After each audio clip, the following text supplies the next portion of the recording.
Bonne fête à tous les mamans. Amen. En Côte d'Ivoire, je ne sais pas si tous les jours c'est la fête des femmes ou des mamans.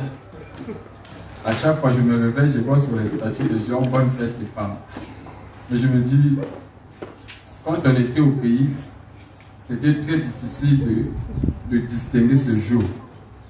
Et quand nous sommes arrivés ici, on se rend compte que presque tous les jours c'était fête en Côte d'Ivoire. Et c'est là où le prophète Branham dit que chaque nation a son esprit. Amen. Amen. Vous venez en Côte d'Ivoire, vous allez voir, les gens aiment l'ambiance, aiment les fêtes. Et vous-même, vous allez vous dire qu'il y a des fêtes des baoulés, il y a des fêtes d'ignames. Donc, en réalité, on ne sait pas si les gens veulent vivre dans les fêtes. Et quand vous arrivez au boulot, tout le monde veut congé. Il veut congé, mais il veut l'argent. Mais pourquoi tu veux congé au moment que toi, tu veux l'argent au moment que tu ne veux pas travailler? C'est la nation qui est influencée par un tel esprit. Amen. Que le Seigneur vous bénisse. Ce matin, nous allons finir notre enseignement sur les 5 identifications. Et je pense que la manière que le Seigneur nous conduira, nous allons nous plier à ça. Amen. Donc, je demande vraiment l'attention de tout un chacun. Nous allons être un peu rapides afin de permettre que nous puissions finir cet enseignement. Il y a d'autres choses que je n'ai pas pu aborder parce que le temps ne nous permet pas. Amen. Vous pouvez prendre un seul serment de Frère Branham. Vous pouvez prêcher sur ça même toute une année. Amen. Mais que le Seigneur vous bénisse. Et si j'ai lu Matthieu au chapitre 26, voyons comment Pierre avait régné le Seigneur. C'est pour vous montrer que tout ce que nous sommes en train d'apporter, ce n'est pas des pensées humaines. Ce n'est pas la théologie d'un homme, mais c'est pour vous montrer que Christ ne peut pas bâtir son église sur un homme. Amen. Christ ne peut pas bâtir son église sur un homme instable. Un homme né dans le péché, venant au monde en professant les mensonges. Christ ne peut pas bâtir son église dans un tel homme. Et l'église du Dieu vivant ne peut pas être bâtie sur un homme. Et quand nous avons lu Matthieu au chapitre 16, nous avons vu que Jésus, après avoir été dans le territoire de Césarée, il leur a posé la question pour savoir qui était réellement le Seigneur Jésus-Christ. Et en posant cette question, Jésus n'avait jamais enseigné aux disciples qu'il était le fils de Jérémie. Amen. Jésus n'avait jamais enseigné aux gens qu'il était le fils des prophètes. Mais quand il leur pose la question au chapitre 16, certains qui connaissaient Jésus depuis longtemps, assurément, ils étaient peut-être dans les 3 ans déjà. Ils ont eu des révélations à eux-mêmes. Qui suis-je? D'autres non, tu es le fils des prophètes.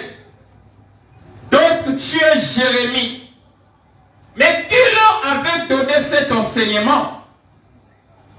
Qui leur avait dit que Jésus était le fils de Jérémie? Jérémie pouvait être mort des centaines d'années. Et si Jésus était le fils de Jérémie, dans l'Ancien Testament, il nous est écrit que le jour de l'homme devait être de 120 ans, si j'ai une bonne mémoire. Mais Jérémie était décédé il y a eu des centaines d'années. Et les gens commençaient à dire que Jésus était le fils de Jérémie. Amen. Mais Pierre avait la révélation, non pas de lui-même,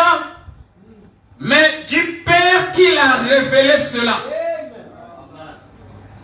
Que tu es Jésus, le Fils du Dieu vivant.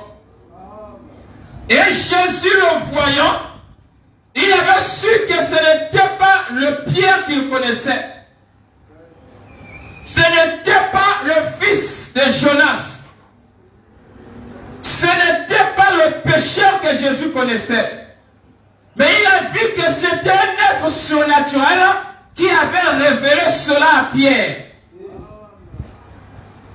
Amen. Il lui dit, Simon, fils de Jonas, tu es heureux, ce n'est ni la chair, ni le sang qui t'ont révélé cela. Mais c'est mon Père qui t'a révélé cela. Est-ce que je peux entendre un amen?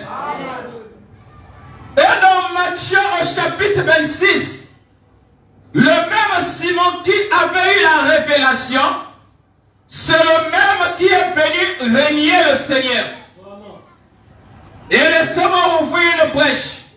Tu peux avoir l'expérience du Saint-Esprit, tu peux avoir l'authenticité, mais si tu n'es pas ancré en Christ, il arrivera un temps que tu puisses douter de tes expériences. Est-ce que je peux entendre un amen? Il arrivera un temps que tu puisses te questionner encore. Il arrivera un temps que tu puisses même renier cette foi. Mais l'être supérieur qui est au-dedans de toi ne te laissera pas traverser la ligne de démarcation. Est-ce que je peux entendre un amen? Tu peux avoir le Saint-Esprit et traverser des moments difficiles, et traverser des moments compliqués, à tel point qu'on veut même te tuer à cause de la foi. Et Jésus-Christ restera silencieux, verra à quel point que ta foi peut résister. Est-ce que je peux entendre un amen? Jésus pouvait bel et bien fermer la bouche de ces gens afin qu'ils ne puissent pas poser la question à Pierre. Est-ce que je peux entendre un amen? Jésus pouvait les récaler afin qu'ils ne viennent pas auprès de Pierre pour lui poser la question. Mais Jésus les a laissés. Le Dieu Tout-Puissant les a laissés poser la question à Pierre. S'il va me régner, je sais qu'il me régnera. Mais cela ne brisera pas mon alliance avec lui. Les clés ont été données à Pierre. Pierre a reçu les clés. Bien que la manifestation n'était pas encore, mais le réel était déjà là. La promesse était déjà là. Que tu es Simon, ce que tu lieras sur la terre sera lié au ciel. Ce que tu délieras sur la terre sera délié au ciel. C'est Matthieu au chapitre 16. Nous ne sommes pas encore arrivés au chapitre 20. Nous ne sommes pas encore arrivés au chapitre 26. Où il pouvait régner le Seigneur. Mais la parole était déjà sortie. Et laissez-moi vous dire, ce n'est pas par vos œuvres, ce n'est pas par votre connaissance, ce n'est pas par votre doctrine que Christ établira son alliance avec vous. Ce n'est pas par votre théologie. Mon pasteur, il est archibishop, il est évêque. Donc comme il a une alliance avec Dieu, moi aussi j'ai une alliance avec Dieu. C'est la pensée dénominationnelle. C'est que le Père est jaloux aussi. Nous ne croyons pas à ça. Nous croyons que la marche chrétienne, c'est une intimité personnelle.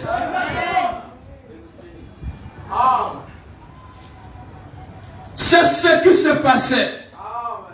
Pierre connaissait cela. Assurément, Pierre pouvait aller au quartier et regarder les gens de son quartier. Faites attention avec moi.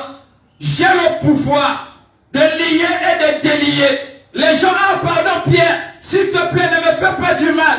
Ça, c'était la pensée charnelle de Pierre. Mais lorsque le Saint-Esprit devait descendre, ça devait être l'accomplissement de cette promesse. Est-ce que je peux entendre un amen? Nous avons vu que l'église était un rassemblement des êtres mystiques. C'était un rassemblement de corps mystiques. C'était l'empire messianique. C'était le royaume de Dieu dans l'Ancien Testament. C'est ce qui était l'église. Nous avons vu le deuxième point qu'il a établi. On a compris que cela a commencé à la Pentecôte. Et ce n'était pas le rocher qui était le fondement de l'église. Ce n'était pas ce que l'église catholique dit, qu'il faut creuser des centaines. Il faut amener des bulldozers. Il faut amener des caterpillars afin de creuser pour aller trouver ce roc. Mais on a compris que ce n'était pas ça. Est-ce que je peux entendre un amen? On a compris que ce n'était pas sous ce roc que l'église était bâtie. Mais l'église était bâtie sur la révélation. Est-ce que je peux entendre un amen? C'est de ça que l'église était bâtie. Et on a compris que cela a commencé lorsque le Saint-Esprit est descendu à la Pentecôte. Et ils étaient au nombre de 120. Est-ce que je peux entendre un amen? C'est là où on a vu le début de l'église. Cela n'a pas commencé avec Constantin. Ou cela n'a pas commencé à Rome. Non. Oh non, l'église a commencé à Rome. L'église a commencé à Rome. Pierre est allé prêcher à Rome. C'est archi faux. Est-ce que je peux entendre un amen? Mais l'église a commencé à la Pentecôte. Et cela s'est faufilé jusqu'aujourd'hui. En passant par des âges. Est-ce que je peux entendre un amen? Et nous avons vu le troisième point. Quel était le message de l'église? On a vu que le message de l'église, c'était Hébreux 13:8. Jésus-Christ est le même hier, aujourd'hui et pour toujours. Ce qu'il a fait pour les apôtres, il doit le faire en notre temps. Ce qu'il a fait avec Abraham, il doit le faire en notre temps. Et la preuve est que vous êtes les croyants de l'âge, c'est lorsque vous manifestez la parole de votre âge. Est-ce que je peux entendre un amen? On a vu que c'était aussi Marc 16 tabernacle, ou Marc 16, qui est le message de l'église. Voici les miracles. Non pas une copie des miracles, mais l'authenticité des miracles qui accompagneront ceux qui auront cru. Donc la preuve que vous avez cru, c'est qu'on doit voir les miracles en vous.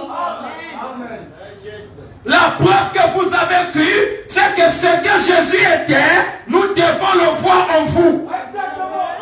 La preuve que vous avez cru, les œuvres de Jésus, la vie de Jésus, le comportement de Jésus doit être votre comportement. C'est ça. C'est le message de l'église. Donc en réalité, on n'a pas besoin de beaucoup enseigner, mais on a besoin d'être comme Jésus. Et le frère pouvait dire, ce que j'aime avec les villes, c'est qu'il prêche ce qu'il vit. Donc vous voulez être un messager, non pas le messager de l'âge, mais étant qu'un homme qui peut dispenser la parole, vous devez vivre ce que vous dites. La division, la division, la division. La haine, la haine, la haine. On doit aussi voir en toi l'amour. Oh non, nous ne croyons pas à de telles doctrines. Nous ne croyons pas à de telles doctrines. Quand tu le dis, on doit aussi voir ce comportement en toi. Sinon, tu ne fais pas cohésion avec tes paroles et tes actes. Et quand cela ne marche pas, il va entraîner un discorde. Amen, amen. Est-ce que je peux entendre un amen? On a aussi vu que le message de l'église, c'était le message de la repentance. Dans les églises, on ne touche pas le péché. Si tu touches le péché, on t'appelle au conseil des diacres. Parce que les diacres ils sont dans le péché. Le pasteur dans le péché. Les administrateurs dans le péché. Et tous, c'est un club de pécheurs. Donc si tu essaies de toucher, tu étais venu peut-être, on t'appelait dans cette église pour prêcher. Si tu veux prêcher, il faut prêcher l'argent. Il faut prêcher la bénédiction. Il faut prêcher le ciel qui est une illusion pour eux. Mais ne touche pas à ce qui peut les amener au ciel. C'est ça. C'est... Des églises avec des tendances modernes. On ne touche pas. Quand tu montes déjà, on te donne un cahier de charges. On te donne la ligne de conduite. Bien aimé, il faut essayer de toucher sur tel point. D'ailleurs, tu vas prêcher sur quoi?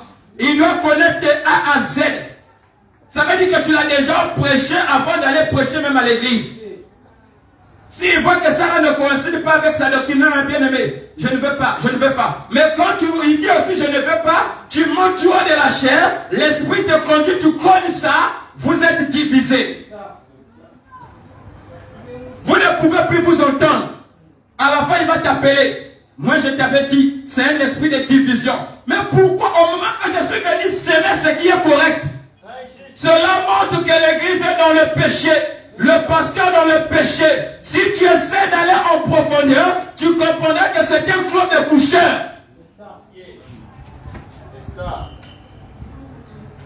Ce n'est pas ça l'église. Amen. Donc le message de l'église, c'est le message de repentance. Le message qui amène quelqu'un à une prise de conscience. Est-ce que ce que je fais, cela pourra m'amener au ciel ou pas? Mais vous amenez les gens dans les jubilés. Ils sortent, ils sortent. Nous ne sommes pas en désaccord avec vous. Les croyants doivent être dans la joie. Mais la joie véritable d'un croyant, lorsque sa vie est enracinée en Jésus. Est-ce que je peux entendre un amen? Ayez tout ce que vous avez besoin. David pouvait appeler son fils Salomon. Il a dit à Salomon, je m'en vais sur le chemin de toute la terre. Fortifie-toi et sois un homme. Pourquoi? Parce que la mort, c'est le chemin de la terre. Toute la terre, ils passeront aussi longtemps dans l'événement terre à venir. Donc, on doit préparer les gens. Est-ce que je peux entendre un amen? Ce matin, on va aborder les deux points. À savoir comment on devons nous être membres. Est-ce qu'il faut venir? Il y a un protocole qui est là-bas. Dès que tu arrives, il te fait asseoir. À la fin, il te dit, lesquels qui sont venus aujourd'hui, vous élevez vos mains. Et finissez d'élever les mains. Quelqu'un vient avec un carnet, il te donne. Tu écris ton nom. Tu finis d'écrire ton nom, c'est fini. Tu es devenu membre de l'église. D'ailleurs, demain, tu vas chanter à la chorale. Après demain, c'est toi qui vas conduire l'intercession. Est-ce que c'est ça la manière que nous devons être membres? Tu viens aujourd'hui à l'église. Quelle moment elle est très bien habillée. Elle est très belle, très sexy, très présentable. Et quand elle parle, elle tire l'attention de tout le monde. Le pasteur l'a vu. Automatiquement, directrice de conducteur de chant. Automatiquement, non. Cette chair, quand elle a pris la parole, j'ai senti en elle quelque chose de Dieu. Honte à toi, pasteur. Cela montre que tu es charnel. Cela montre que tu es impudique. Cela montre que Jézabel t'a oué. Est-ce que je peux entendre un amen? C'est ce que nous voyons. Oh non, comment devons-nous être membres? Ils ont pris les croyants, ils ont fait des croyants comme leur propriété privée. Ça veut dire que tu n'as plus l'autorité, tu n'as plus la possibilité de bouger. Tu vas aller dans telle ville, on doit t'écrire une lettre de recommandation. N'essaie pas de bouger. Même quand le pasteur là est fort, tu dois être là-bas, c'est son ami. Ils travaillent ensemble. C'est le pire, ils ont fait la mission ensemble. Est-ce que je peux entendre un amen? Est-ce que c'est comme ça? Elle vient d'arriver. Comme c'est par une recommandation, nous croyons aux recommandations dans le message. Mais nous ne croyons pas à la manière dénominationnelle. Tu viens comme ça le premier jour, on t'écrit la lettre, on t'a remis la lettre, tu es allé donner au pasteur. Regarde les éloges. c'est d'aller là. Parfois, si tu essaies d'aller en profondeur, cette même femme était la copine du pasteur. Comme elle est allée là-bas aussi, c'est le même esprit qui le suit. Elle va aller faire tomber le pasteur de là-bas. Comme eux, c'est des clubs de tombeurs. Donc, quand ils se connaissent déjà, ils passent déjà des coordonnées. Quand la soeur arrive, un esprit de sirène, ça peut envoûter toute l'église. Et vous tous, vous tombez avec les sœurs, vous tombez avec les frères. La mort a envahi l'église. C'est parce que la tête n'est pas ça. Est-ce que je peux entendre un amen? Est-ce que c'est comme ça que nous devons être membres? Si c'est comme ça que nous devons être membres, nous allons détecter cela dans le message. Est-ce que je peux entendre un amen? Le frère nous dit, on n'y adhère pas. On ne peut pas adhérer. Tu ne peux pas quitter chez toi un bon matin, tu prends un carnet d'adresse, c'est comme si tu partais à l'hôpital, tu écris mon nom, je suis né le 24 mars 2000 ans, je suis né à un telle ville, comme ça, je sens que je peux être prédicateur, je peux être intercesseur, je peux être évangéliste, je peux être chante. Automatiquement on reçoit ta fiche, on examine un peu, demain tu commences à chanter. Est-ce que c'est comme ça?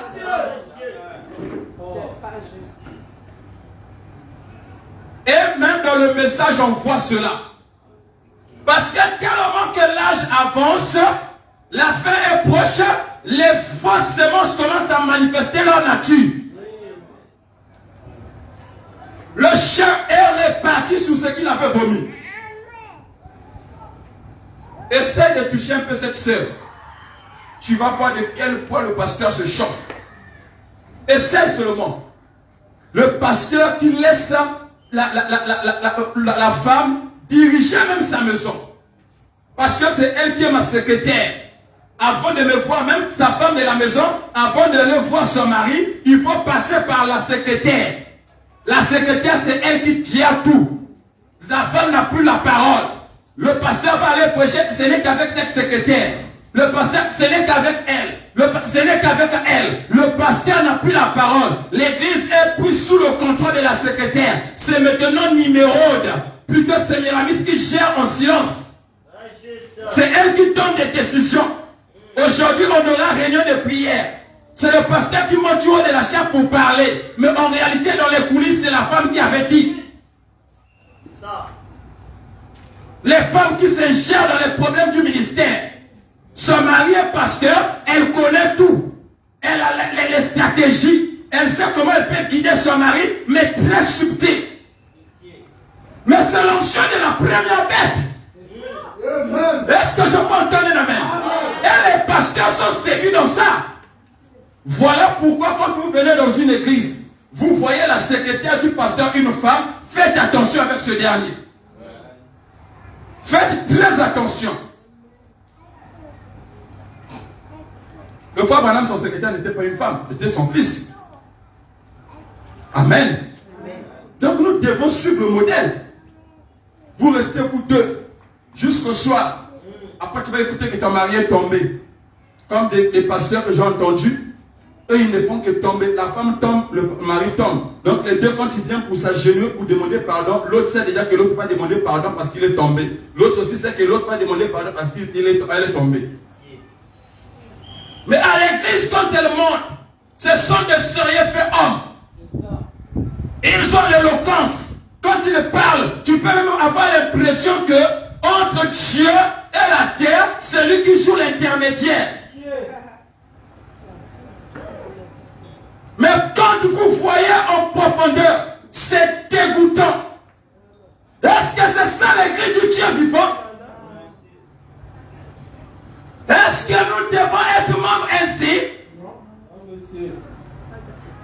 Tu amènes quelqu'un à l'église parce que c'est moi qui l'ai amené. Le jour que je quitterai l'église, il doit partir avec moi. C'est mon membre à moi. Les pasteurs qui ont pris des brebis, ils ont fait des brebis comme leur sujet de captivité. On n'est plus captif, on n'est plus libre. Tu veux faire ceci, le pasteur doit être au courant. Tu dois faire cela, le pasteur c'est comme si c'était devenu ton père. C'est une bonne chose, mais une brebis a d'abord sa vie à lui-même. Et en dehors de ça, il a aussi la partie spirituelle. Est-ce que je peux entendre un amen?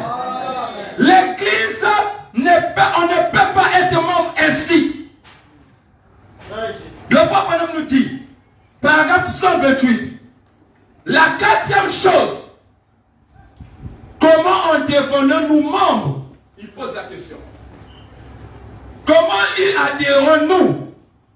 Nous voyons ce qu'elle est. Maintenant, qu'en est-il? Comment adhérons-nous à cette église? Vous n'y adhérez pas. Vous n'y adhérez pas. Il n'y a pas l'adhésion. Comme j'entendais chez mon frère, pour aller rencontrer un pasteur, il faut payer la consultation. Tu payes la consultation. D'ailleurs, avant de le voir d'abord, il y a tout un obstacle. Au moins 4 chambres où tu peux rentrer avant d'aller rencontrer le roi. Il est dans la chambre là-bas. Quand tu les vois, c'est eux avec les fauteuils comme ça, ils ne font que tourner. Ils sont arrivés. Dès que tu rentres là, oui, mon fils, tu veux quoi? Quel est ton problème? Tu n'as même pas fini d'expliquer, Seigneur, bénis-lui, t'emmène. Il faut partir. Il n'a pas le temps pour toi. Maintenant, quand le mec qui vient, il sait que lui là, il a la dîme très colossale. Lui là, il a le temps pour lui. Il peut prendre 4 heures du temps et échanger avec lui. Ils vont discuter à faire. Mais toi, on doit discuter à faire spirituel avec toi. Est-ce que je peux entendre un amen? Est-ce que c'est ça la véritable église du Dieu? Ou dans une église, il y a des parties. Un tel, il a l'argent, bon, on doit essayer un peu de voir. Quand il pêche, bon, on doit le réprimander en silence. Mais quand celui-là n'a pas l'argent, donc quand il fait, on doit le réprimander à la présence de tout le monde. Pour que les gens puissent savoir qu'on est Dieu dans cette église. Mais c'est de l'hypocrisie. Est-ce que je peux entendre un amen? C'est de la politique. Mais nous ne croyons pas à la politique. Dans cette église du message, la politique est exclue. Si vous êtes des politiciens, partez chez les ténors. C'est eux qui ont besoin d'être des ministres, qui ont besoin d'être des députés. Mais nous croyons à Jésus, Jésus seul.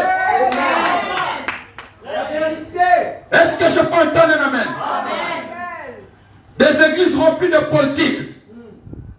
Ils sont très subtils. Si tu n'as pas les 2 yeux, tu ne peux pas voir cela. Mais gloire soit rendue à Dieu. Le ministère de Bond aussi est en train d'influencer. La brebis est en contact avec William Marion Branham. Viens nous dire quelque chose, on verra ce que Branham a dit. S'il n'a pas dit ça, quelle que soit ton autorité, on dira tort. On n'est pas comme des ténors, où le pasteur a la prééminence sur tout, où les gens ont la prééminence sur tout. Mais on est dans une église où l'Urim Tumim est le seul. Est-ce que je peux entendre un amen? Est-ce que je peux entendre un amen? Et l'Urim Tumim en ce temps de la fin, c'est tout ce que William Marion Branham a dit et qu'il n'a pas corrigé. Est-ce que je peux entendre un amen? Dis-nous des mystères. Nous croyons que tes mystères sont bons. Mais le véritable mystère, c'est le message du temps de la fin.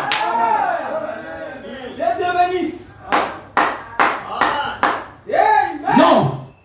Comment devons-nous être membres? Oh non, frère, quand tu viens, tu dois déjà décrire ce que tu es. Parce que dès le premier jour, le pasteur va être en contact avec toi. Tu travailles où? Oh non, je travaille dans telle entreprise. Waouh! C'est une entreprise internationale, frère. Oui, c'est une entreprise. Ah, il paye bien? Oui, il paye bien, pasteur. En tout cas, petit à petit, ma vie a changé. Non! C'est l'horreur grave que tu as commise même. Fallait pas donner plus de détails. La première des choses, frère, laisse ton numéro de téléphone. La deuxième des choses, je vais organiser une séance de prière chez toi. Il commence à t'amener à son jeu.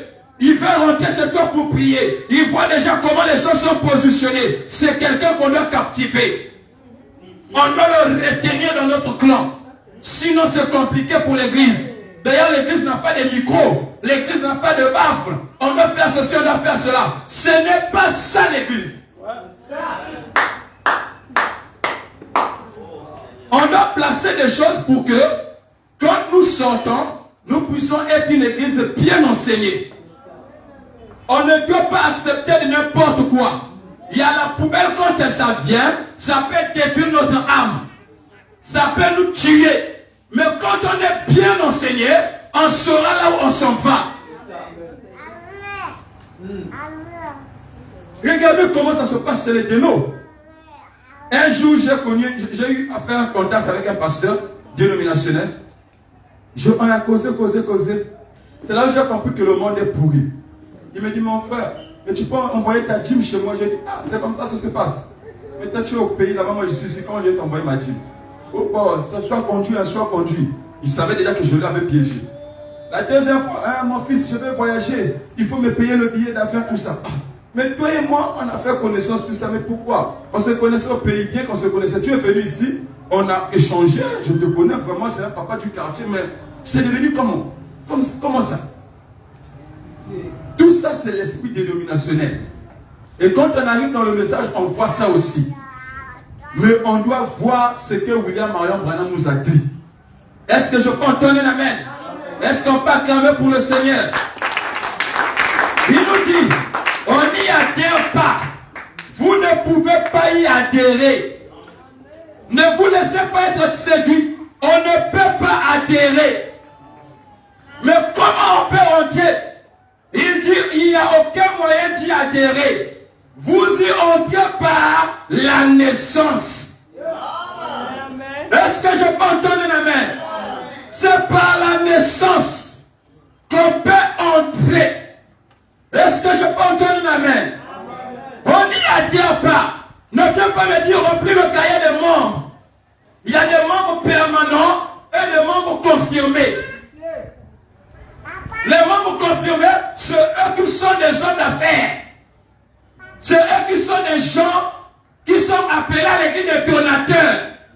Ça veut dire que s'il y a un problème, ce n'est que vous qui devez donner. Le pasteur connaît votre argent. Il connaît les entrées et les sorties. Il connaît tout. Tu n'as plus de vie privée. Ça. Il te dit, il y a de lourds ravisseurs. Hein? Il te dissocie avec des enseignements. Tu n'arrives même plus à prendre soin de ta maman. Tu n'arrives plus à prendre soin de tes parents. Mais tu es venu ancré à l'église. Mais l'apôtre Paul nous a dit, celui qui ne prend pas soin de ses parents est plus qu'un infidèle, plus qu'un incroyant. Il ne mérite pas d'être appelé croyant. Amen. Il a renié sa foi. Merci frère. Non. On doit être une église bien enseignée. Ça veut dire que quand tu sors, tu arrives quelque part, on est encore des jeunes. On ne sait pas là où l'avenir peut nous sourire. Il arrivait à, imagine-toi, Dieu te fait quand tu voyages. Tu pars dans un pays quelconque. Tu arrives là-bas, tu croises des choses qui ne sont pas correctes. Est-ce que toi tu vas tolérer cela? Même pas. Parce que tu étais bien enseigné là où tu es venu. Tu arrives dans un pays, tu croises le pasteur qui fait à l'église, tu vois de la chair, il se t'apporte entre les sœurs, ils font ça, toi-même tu vois qu'il fait des conneries. Mais si tu es bien enseigné, tu vas t'approcher de lui et lui parler durement avec les Écritures. Est-ce que je peux entendre un amen? On va finir ça aujourd'hui. Amen. Prenons Jean au chapitre 3.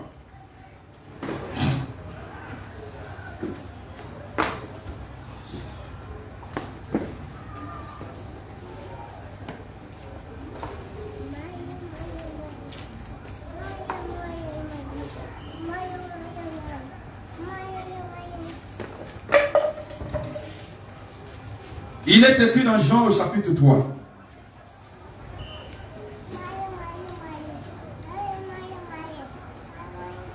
Il est écrit à partir du premier verset. Il est dit, mais il y eut un homme dont les pharisiens nommaient Nicodème, un chef des Juifs, qui vint lui auprès de Jésus de nuit. Amen. Amen. Il n'est pas est venu auprès de Jésus la journée. Il s'est dit, si je pars la nuit, ça va m'aider à aller en cachette. C'était un homme, un chef de juifs. Ça veut dire qu'il a fait la parole lorsque les juifs tenaient conseil. Il avait un mot lorsque les juifs décidaient. Sa parole faisait loi. Il était un chef de juifs. Il était un érudit. Il était un docteur. Il connaissait les termes grecs. Il connaissait la Torah. Est-ce que je peux entendre un amen? Il connaissait l'histoire de Moïse de A à Z. La sortie des enfants d'Israël en Égypte. Il le connaissait parfaitement. Mais quand il a observé Jésus, il a observé ce que Jésus était en train de faire. Il a compris qu'en Jésus, il y avait la vie. Il a compris que nous enseignons, mais on n'a jamais enseigné pareil. Nous enseignons, on n'a jamais enseigné comme ça. Combien de fois aujourd'hui, les gens n'arrivent plus à se reconnaître? C'est un pasteur. Il reconnaît que l'autre a vraiment aussi quelque chose de Dieu. Il ne peut pas reconnaître cela.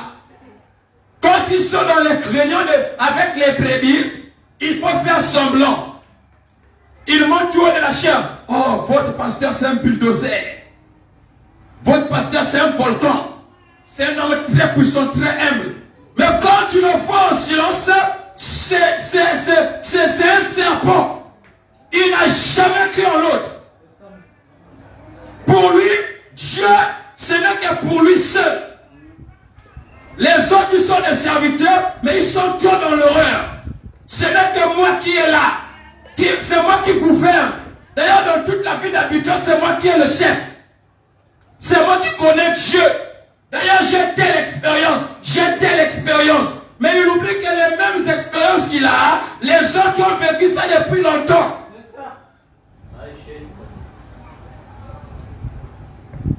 Nicodème a vu Jésus. Il a compris que Jésus avait quelque chose que lui n'avait pas. Il est venu la nuit vers Jésus. Il dit à Jésus, je sais que toi tu es un... On va lire. Jésus, il dit, qu'il fait auprès de Jésus la nuit, il dit, Rabbi, nous savons. Donc ça veut dire que tous, ils étaient d'accord avec ça. Nous savons que tu es un docteur. Quand ils tenaient leur conseil à côté, qu'est-ce que tu vois à propos de ce gars qui est en train de faire des miracles là? Ah bon, ça on ne peut pas discuter. C'est vraiment un vrai docteur. Dans les coulisses, il connaissait. Combien de fois aujourd'hui les pasteurs, ils peuvent critiquer un frère, critiquer une soeur, critiquer son ami pasteur. Dieu lui donne même l'expérience que celui-ci est mon serviteur, mais il ne croira toujours pas. Amen.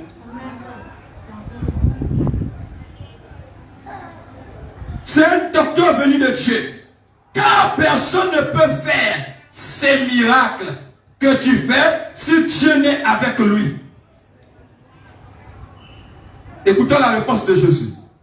Jésus lui répondit, en vérité, je te le dis, si un homme ne naît de nouveau, il ne peut voir le royaume de Dieu.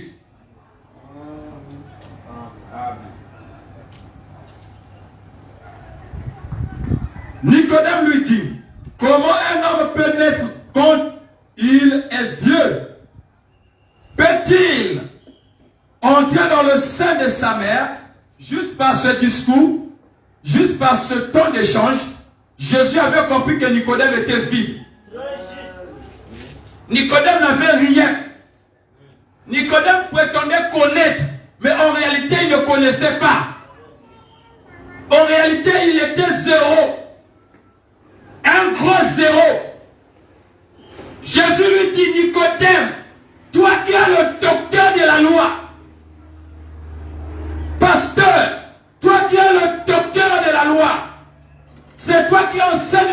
l'église. Tu connais, mais tu n'arrives pas à comprendre que seul l'amour entièrement. C'est une simple loi pour toi. Une simple parole pour toi. Mais tu ne le vis pas.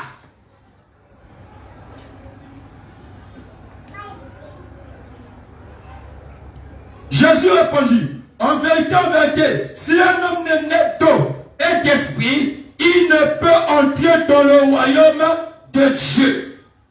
Car celui qui est né de la chair est chair, et celui qui est né de l'esprit est esprit. Donc nous devenons membres dans une église, c'est par le baptême.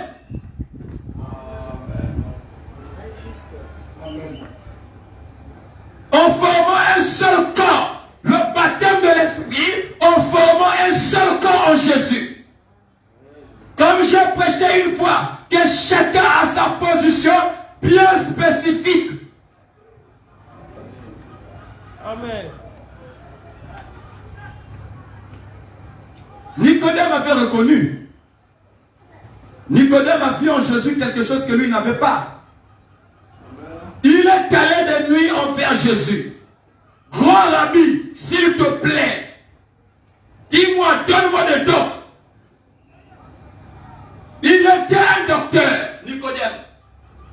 Combien de fois aujourd'hui, l'orgueil a envahi les gens, l'orgueil a envahi les serviteurs de Dieu, l'orgueil a envahi les brebis, à tel point ils n'écoutent plus. Non, moi ce n'est que l'Esprit qui m'enseigne. Ce n'est que le Saint-Esprit qui m'enseigne. Ah, mais vous venez nous enseigner. Vous aussi, la Bible nous dit que Dieu parle tantôt d'une manière, tantôt d'une autre. Pourquoi pas accepter aussi ce que l'autre dit, c'est la vérité, et pousser les cris de joie. Si je dis Amen, ils vont dire quoi? Que je suis charnel. Si je dis Amen, oh, il faut me voir. C'est comme si, oh, ils vont penser que celui-ci a vraiment l'onction plus que moi. Si je dis Amen, oh non, mes brebis vont dire quoi? Que le pasteur pousse les amène, c'est comme un enfant comme ça. Donc ils se placent dans des conditions où ils sont bloqués eux-mêmes. Quand tu prêches, il est là, il doit examiner toutes choses. Les lunettes qui sont en train de tomber là, c'est des sérieux faits hommes, des érudits. On ne touche pas. Mais lui, quand tu le prêches, si tu ne dis pas, mais toutes les citations sont sur toi. Non, ce n'est pas comme ça qu'on devient membre. Lorsque nous prêchons cet enseignement, les pasteurs ne sont pas exclus. Mais nous parlons de l'église en général. Nous parlons de l'église en général. Ça veut dire que toute personne qui se dit croyant doit se conformer à ce que la parole dit.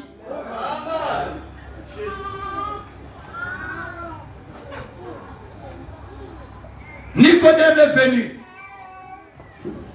Grand rabbi, pardon. Donne-moi les dons. Assurément, quand demain je vais me tenir devant mes gens là, je vais leur enseigner aussi ce que tu m'as enseigné. Je vais leur parler avec tant d'éloquence, avec tant de charisme. Quand je vais me tenir debout pour leur parler, ils sauront aussi que j'ai quelque chose. Combien de fois aujourd'hui les pasteurs, ils se cachent pour aller écouter les prédications des autres. Et quand ils écoutent les prédications des autres, mais c'est eux qui les réunissent devant la foule.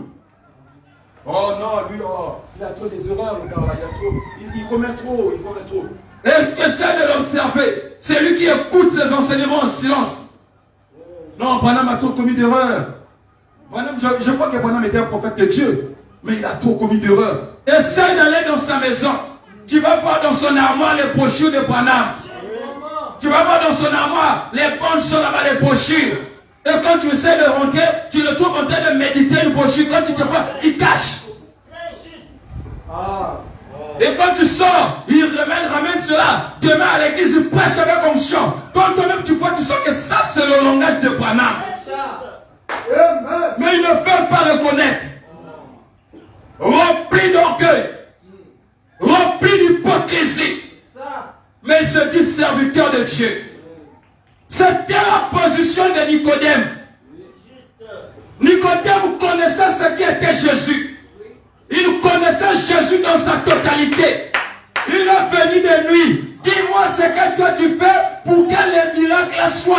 toi. Nicodème n'avait pas reconnu Jésus par de simples paroles. Il fallait qu'il y ait la puissance qui te va accompagner Jésus.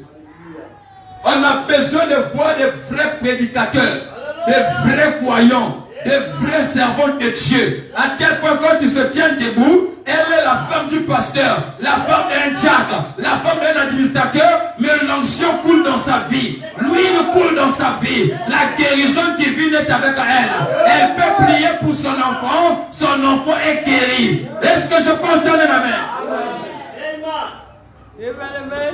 Nicodème savait. Nicodème connaissait cela. Assurément, peut-être ses enfants lui mettaient la pression. Papa, on veut voir les œuvres que ton ami est en train de faire là-bas. Donne-nous aussi ça, papa. On a besoin d'être changé. Bon, calmez-vous. Je vais trouver la solution pour vous.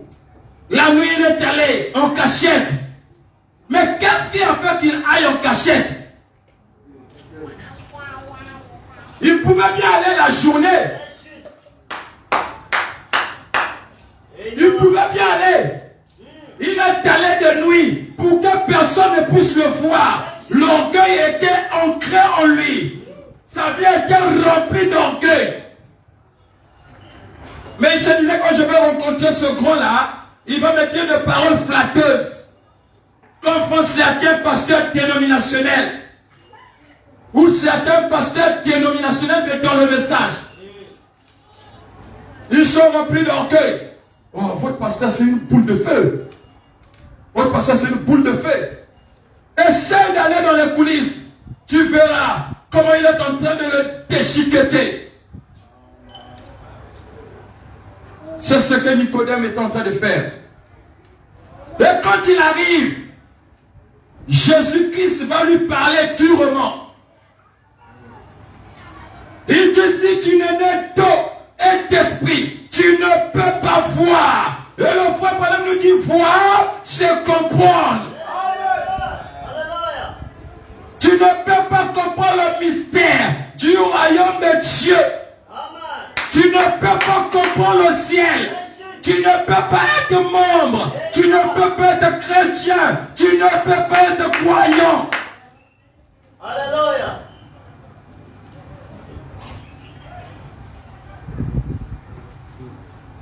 Donne-moi à moi ce qui est à moi. Jésus lui dit, si tu n'es né d'eau et d'esprit, tu ne peux pas voir. Combien de fois aujourd'hui, qu'est-ce qui entraîne des divisions dans les églises? Parce que les gens sont nés d'eau, mais ils ne sont pas nés d'esprit. Ils ont été baptisés, parfois dans les plus grands fleuves, dans les rivières, dans les mers, tout ça, on les a plongés. Mais compte tenu de l'esprit, cela n'était pas descendu. Mais la nouvelle naissance, ce n'est pas la naissance d'eau seulement, mais la naissance d'eau et d'esprit.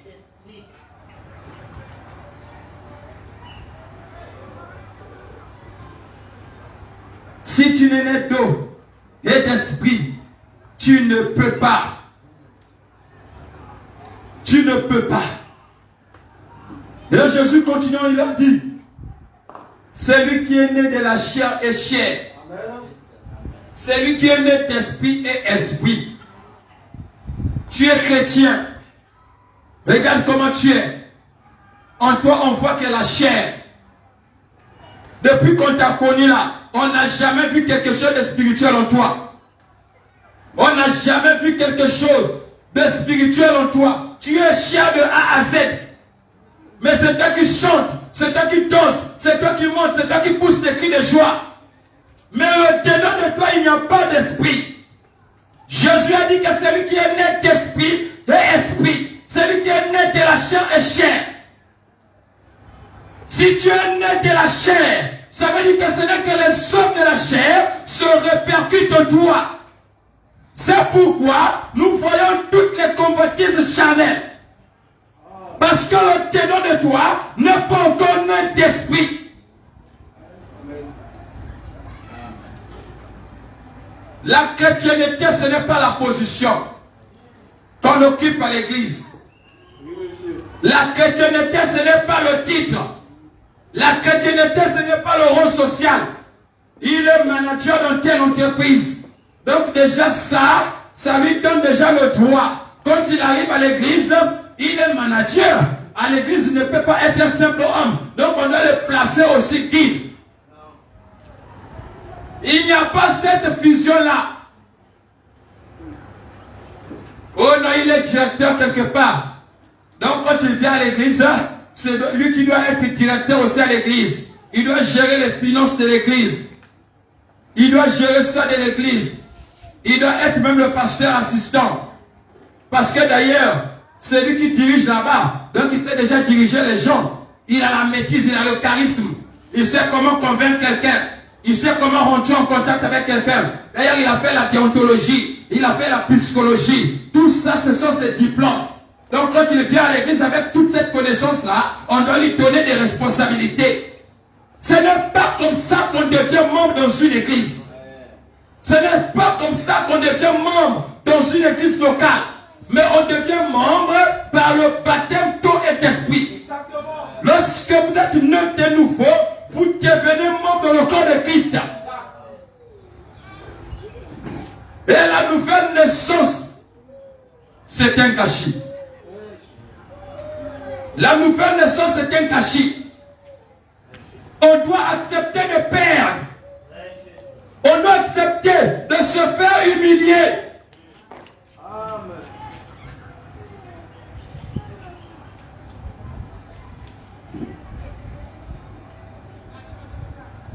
Il a répondu à Jésus.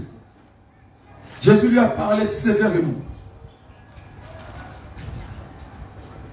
Combien de fois aujourd'hui, les gens ils sont à l'église, ils ont écouté le message, 15 ans, 10 ans, ils ne se font pas baptiser. Au 1 an, tellement le diable était venu leur enseigner. Je me rappelle quand j'étais aussi petit, que quand tu prends le baptême, tu ne pêches plus. Donc si tu prends déjà le baptême à besoin, là, tes copines, là, tu vas laisser ça où? D'ailleurs, tu as une copine à côté, non? Tu as ton copain quelque part, non? Donc si tu prends le baptême, là, si tu pars tomber avec ton copain, là, c'est fini. Dieu t'a rayé sur la liste.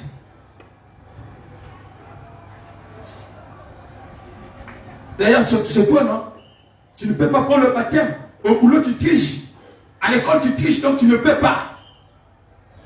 Tu ne peux pas te faire baptiser. Si tu te baptises, là, c'est fini. Tu ne vas plus tricher. Donc, il faut laisser d'abord un temps.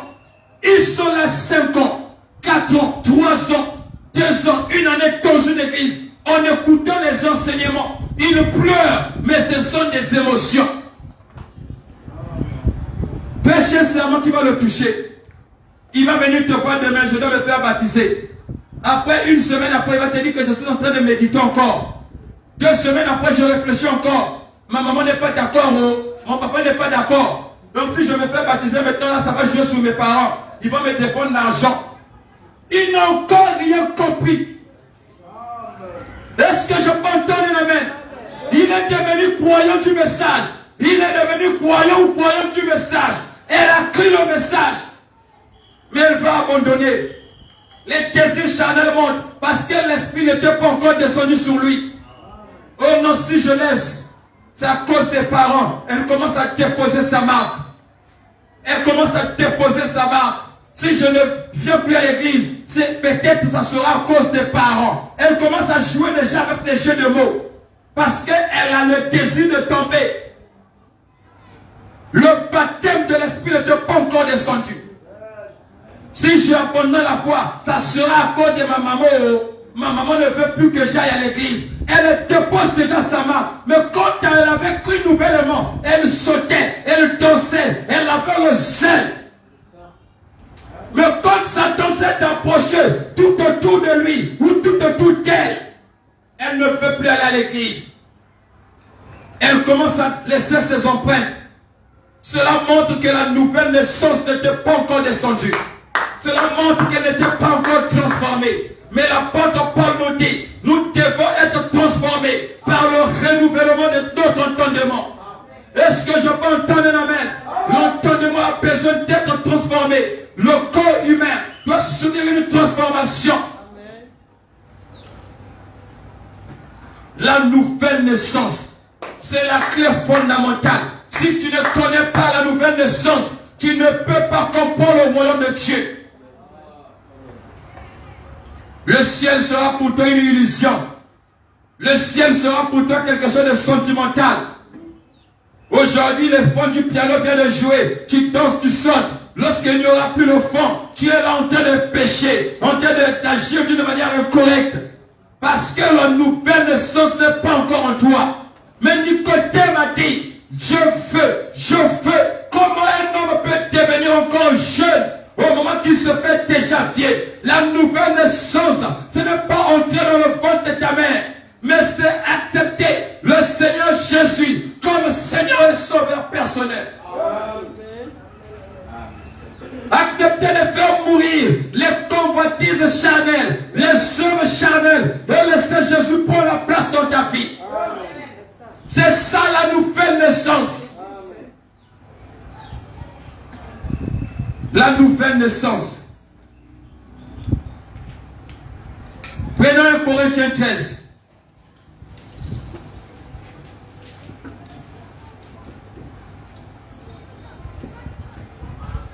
Il est écrit, dans 1 Corinthiens 13, nous avons tous, en effet, été baptisés dans un seul corps, dans un seul esprit plutôt, pour former un seul corps. Amen. Soit juif, soit grec, soit esclave, soit libre, et nous avons tous été abreuvés d'un seul esprit. Amen. Par un seul baptême de l'esprit, nous devenons membres dans le corps de Christ. En occupant une position bien déterminée. Regardez comment ils sont à l'église. Regardez comment ils viennent à l'église. Elle parle de la nouvelle naissance. Jésus m'a sauvé. Je suis né de nouveau. Mais la nouvelle naissance, c'est Jésus. La nouvelle naissance, c'est faire les œuvres de Jésus. La nouvelle naissance, c'est l'identification de Jésus. La nouvelle naissance, c'est la conformité avec Jésus.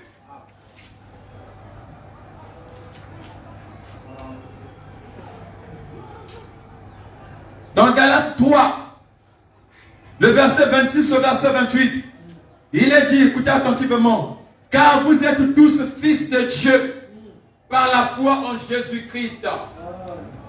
Il dit, vous êtes tous, vous tous qui avez été baptisés en Christ, vous avez revêtu Christ. Si vous avez été baptisés en Christ, ça veut dire que vous revêtez Christ. Christ devient en vous. Christ est en vous. Ce que Jésus était, vous l'êtes aussi. Le comportement de Jésus, vous l'êtes aussi. Les agissements de Jésus, vous l'êtes aussi. Parce que vous revêtez Christ.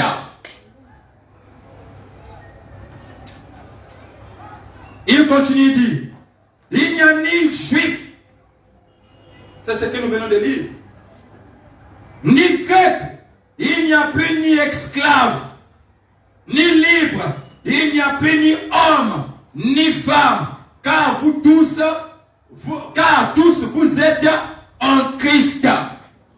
Est-ce que je peux entendre un amen? Et laissez-moi ouvrir une brèche. C'est cette écriture que les théologiens prennent souvent pour dire qu'une femme peut prêcher. Parce que nous tous, nous sommes en Christ, ni homme ni femme. On a prié Joël 2. Mais c'est une compréhension qui n'est pas correcte. Amen. La parole doit se conformer de Genèse à l'Apocalypse. Si tu viens avec une telle écriture pour me faire croire qu'une femme peut prêcher, c'est la preuve que tu n'as pas encore compris. Tu dois naître d'eau et d'esprit. Est-ce que je peux entendre un amen? Est-ce que je peux entendre un amen?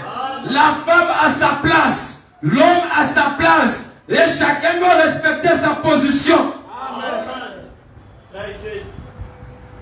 On n'est plus esclaves.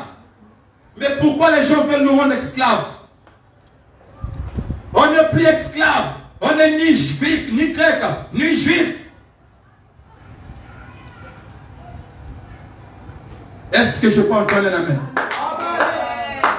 La nouvelle naissance, c'est la clé fondamentale.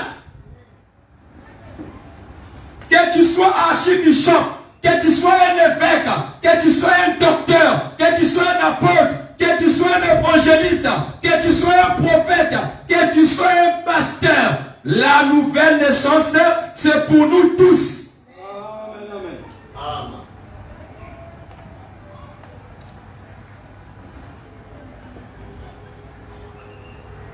Oh les bien-aimés, c'est ça le message de l'Église. C'est ça que l'Église a besoin.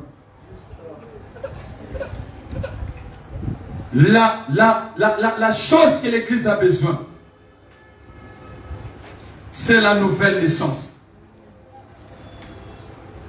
On veut parler de l'Église authentique, les 5 identifications, mais dans cette Église, on doit avoir la nouvelle naissance. À tel point quand on rentre dans une église, on sent la pudeur de sœurs, on sent la pudeur de frères, on sent le Saint-Esprit mouvoir, on sent le comportement chrétien, on sent le caractère chrétien, on sent que quelqu'un là, il avait été en contact avec le Saint-Esprit.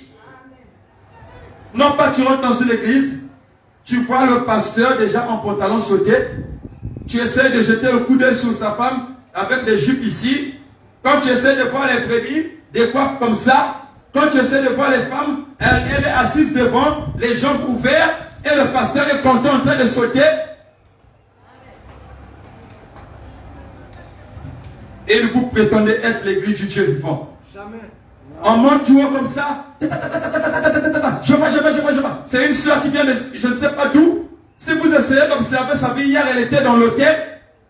Elle a peut-être sorti avec 10 mecs, 15, 14 dans le mois. C'est elle qui va venir donner des prophéties. Et comme le pasteur aussi, il est borné, c'est lui qui va accepter cela. Écoutez la voix de Dieu. Écoutez la voix de Dieu. Honte à toi.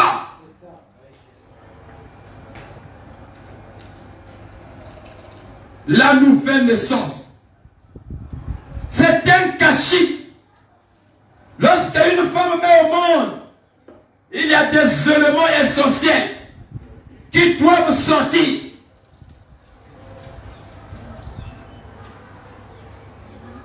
Il est né de nouveau. Elle est née de nouveau. Essaye d'observer sa vie. Sa bouche est une gelette. Quand elle se met à parler, toi-même tu sauras déjà que celle-là, en tout cas, il n'y a encore rien quoi. Elle n'a pas de retenue. Elle n'a pas de frein. Quand elle veut parler, elle parle. Quand il veut parler, il parle. Il ne sait pas que ce que je vais déposer là, ça peut jouer sur la foi de l'autre. Ça peut jouer sur la marche de l'autre. Ce que je vais s'aimer là, ça peut avoir des répercussions un jour. Je ne veux pas s'aimer ça. Je vais garder ça. Non, non. C'est elle. Essaie seulement de lui parler. Tu verras comment elle est méchante. Tu verras sa position. Et elle prétend être l'église. Non, ce n'est pas ça. Nous ne croyons pas comme ça. Amen. Nous ne croyons pas comme ça. La nouvelle naissance. Les gens n'ont plus peur des choses de Dieu. Les gens n'ont plus peur de la vie chrétienne. Le caractère sacré a disparu. Tu vois quelqu'un qui est né de nouveau, elle peut te passer du matin au soir sans dire un mot à Dieu. Mais elle est contente. Il est content. Il se réveille le matin. La première réaction, c'est son téléphone. Qui m'a laissé un message? Qui m'a laissé un message? Et quand il va rentrer ou elle va rentrer, c'est toute la journée dans le message. Elle va sourire là-bas elle-même. Elle va sourire. Et quand elle vient chez toi, elle te dit que je suis né de nouveau. Tu lui poses la question, depuis ce matin, tu as fait quoi? Elle ne te dira rien. Et tu es né de nouveau, oui. Tu es la femme de qui? Oh non, mon mari, c'est lui qui est le pasteur associé de l'église. Mon mari, c'est lui qui est l'administrateur de l'église. Ah, c'est bien ça. C'est une très bonne chose. Mais elle te donne l'impression qu'elle est née de nouveau. Elle te donne l'impression qu'elle est baptisée du Saint-Esprit. Il te donne l'impression que c'est un très bon frère. Mais rentre dans les secrets, tu verras ce qu'il fait. Moi, j'ai toujours ça, c'est comme ma devise. À chaque fois que je me réveille le matin, aussi longtemps que je n'ai pas encore lu un passage de l'Ancien Testament, un passage du Nouveau Testament, je ne peux pas prendre mon téléphone et entrer dans les réseaux sociaux. C'est ma position à moi. Et ça fait des années que je suis dans ça. Je suis là, si je n'ai pas encore ouvert la Bible, ou prendre mon téléphone, méditer dans mon téléphone, je ne peux pas entrer dans WhatsApp. Je ne peux pas entrer dans Facebook. Je ne peux pas entrer dans LinkedIn. Je ne peux pas aller sur Google. C'est ma position. Et par la grâce de Dieu, je me tiens bon jusqu'aujourd'hui. Même quand je suis en retard, je me suis réveillé en retard, il y a la pression au boulot, tu m'appelles, je reçois l'appel. Mais aussi longtemps, je n'ai pas encore ouvert ma Bible, je ne peux pas entrer dans WhatsApp. Je peux même accepter, ça m'arrive plusieurs fois. Je suis arrivé au boulot, je n'ai pas encore vraiment médité, je reste même 30 minutes dans mon bureau, je lis la Bible dans mon téléphone. Je finis de lire, je ferme mon téléphone, j'ouvre mon PC au boulot, je commence le travail. Je rentre sur WhatsApp si les gens m'ont laissé des messages. C'est ça ma position. Mais aujourd'hui, nous tous, on a l'impression que quand tu te réveilles le matin, la première chose à faire, c'est rentrer dans WhatsApp. Ou rentrer dans Facebook. Pour voir qui m'a... C'est comme si le cœur te parlait. Qui m'a laissé un message? Qui m'a laissé un message? C'est comme si tu avais des messages d'affaires. Mais quand on voit ta vie, tu n'as même pas d'émis à faire. Tu n'as même pas donné un rendez-vous à quelqu'un, on va discuter à faire demain. Mais c'est toi qui as toujours le cœur. C'est en réalité, c'est Satan qui te parle. Dieu ne peut pas te parler comme ça. Dieu te conduira toujours vers la parole. Et essaye d'observer. Quand votre journée commence mal, tu n'as pas médité, tu n'as pas fait quoi? Tu rentres sur Facebook, Facebook va te présenter des choses très très bizarres. Tu ouvres ton téléphone, tu vois des femmes nues. Tu fais comme ça. Mais qu'est-ce qui ne va pas? C'est Satan. Satan t'a prêché le matin. Tu as accepté cela. Et tu es allé te livrer à lui. Et il te fait quoi? Il te saisit. Et la journée va mal finir. Tu vas te retrouver dans des choses bizarres. Dans le mensonge. Dans le vol. Dans des commérages. C'était la stratégie de Satan. Mais la nouvelle naissance, c'est une vie assoiffée. C'est une vie de conformité. C'est une vie de ressemblance. Combien de fois aujourd'hui on a dans les églises, un pasteur, lui, il a même joué de la chair. Il est tenté de prendre de son téléphone. Il essaie de voir. Qui m'a laissé un message? Personne. Il est un peu comme il prêche avec éloquence. Donc il vient ici, il essaie un peu de bouger avec des chairs en vitre. Il ne peut même pas s'agiter. Tout est déjà réglementé. Donc quand il essaie de voir un peu, oh d'accord, bon, on va bientôt finir les bien-aimés. Donc son cœur est pressé. Et il parle de la nouvelle naissance. Il parle de la conversion. Amen. Est-ce qu'on peut acclamer pour le Seigneur? Ça vous fait du bien, non? Ça nous fait du bien, non? C'est ce que nous avons besoin. Amen. Et encore une autre chose, que l'église, on peut être membre, c'est par la vie de sanctification. Est-ce que je peux entendre un amen? Aujourd'hui, nous critiquons les églises qui vivent dans la sanctification. Oh non, la sanctification, la sanctification. Mais essaye de voir l'église qui est en train de critiquer l'autre. C'est cette église qui est remplie de légèreté. C'est cette église qui est remplie de prostitution. Oh non, nous là-bas c'est le ciel, oh, le ciel, oh, le ciel. Nous sommes d'accord avec toi. Mais en allant au ciel, il y a une conduite à tenir sur terre. Le prophète nous dit, à partir du paragraphe 157, il dit, bon, Une autre chose qui est le message de l'église. Comment entrons-nous dans l'église? Il dit, c'est par la sanctification. Et la sanctification, Hébreux 13, 8, 12 plutôt à 13. Il dit, c'est pour cela que Jésus-Christ, afin de sanctifier le peuple par son propre sang, il a souffert hors de la porte. Amen. L'église doit être une église sanctifiée. Les brebis doivent être sanctifiées. On doit fuir le péché. La Bible nous dit de chercher la paix et la sanctification avec tous, sans lequel personne. Il n'a pas dit sans lequel peut-être un diacre peut voir, peut-être un pasteur peut voir le Seigneur, peut-être un évêque peut voir le Seigneur. Il dit sans lequel personne ne verra le Seigneur. Amen. Donc ce que nous devons savoir, on devient membre par la nouvelle naissance et la sanctification. Que tu sois dans le message, si on t'a enseigné que ici chez nous à l'église, on devient membre en croyant que Branham est Dieu, c'est archi faux. Si on t'a enseigné que chez nous ici, pour être membre, il faut croire que c'est le pasteur qui est l'intermédiaire entre Dieu et toi. Ce n'est pas ça. Mais on devient membre en vivant la nouvelle naissance et la vie de sanctification. Branham connaissait. Voilà pourquoi je dis que Branham c'est un vrai prophète de Dieu.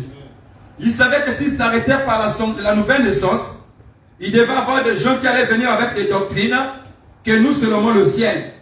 D'ailleurs, on est sans péché. On n'a plus de péché. Tout avait déjà été jeté dans la mer de l'oubli avec un tas de stations. Mais il pose l'équilibre. Il dit on devient membre avec la nouvelle naissance et la vie de sanctification. Ça veut dire que tu peux prophétiser que tu es né de nouveau. On dira shalom. Mais la sanctification doit te suivre.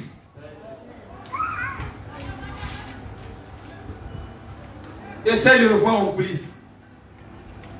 C'est très nauséabond. Essaye de le guetter un peu. Tu vas voir ce qu'il fait. Il y a même des femmes qui trompent leur mari.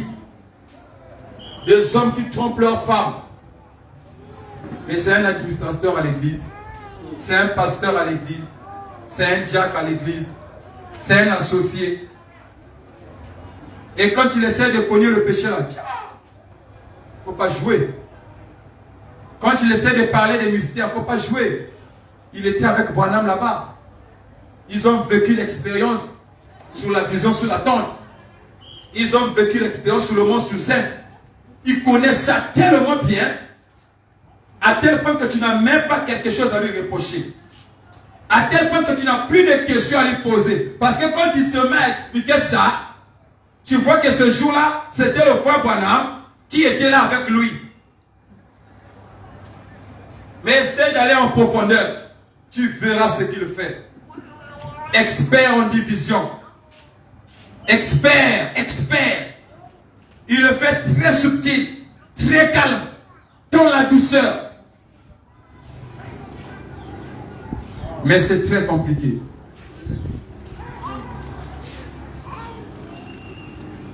Très compliqué. Que le Seigneur nous aide. On va aborder le dernier point. Ici, on ne mettra pas du temps. Amen. Donc, je pense que on a déjà compris ce que c'est le message de l'église. On a compris que l'église, ce n'est pas un rassemblement des gens qui vont former des bâtiments. Ils vont élever des murs. Oh, donc chez nous à l'église, on a 5 000 membres. On a 40 000 membres. On a la plus grande église au monde. On a la plus grande congrégation. C'est une bonne chose. Mais ce n'est pas ça l'église. On a compris que c'est dans le Nouveau Testament. L'église était appelée l'Empire messianique. Où le Messie lui-même, il était le roi. Il était l'empereur. Il avait la domination. Mais aujourd'hui, on l'a mis dehors. Il n'a plus la domination sur son propre royaume. Son empire, il n'a plus la domination dessus. Ce sont des hommes qui dominent. Des femmes qui dominent. Tu arrives comme ça, elle parle avec onction. Une femme qui est censée préparer pour ses enfants. Une maman qui est censée prendre soin de sa maison. C'est elle qui se tient debout. En train d'enseigner aux hommes. Jésus, voyant cela, avec des regrets. Et le prophète nous dit que nous crucifions le Seigneur à nouveau. Essaye de voir. C'est des sérieux faits hommes. Ils ont l'art. Ils ont été dans les grandes écoles de théologie. Tu ne peux même pas parler. Il connaît le passage là s'ouvre en telle année. C'était à l'an 60. Avant la venue de Jésus. Il connaît qu'est-ce qui s'est passé ce jour-là. Mais essaye de voir ce qui se passe.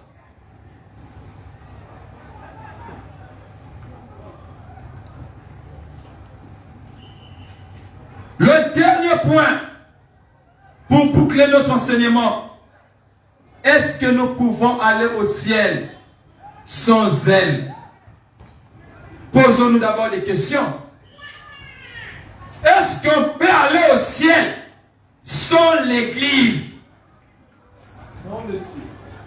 Sans l'église.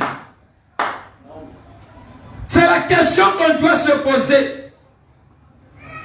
Pouvons-nous aller au ciel sans l'église? Beaucoup de doctrines. Beaucoup de choses.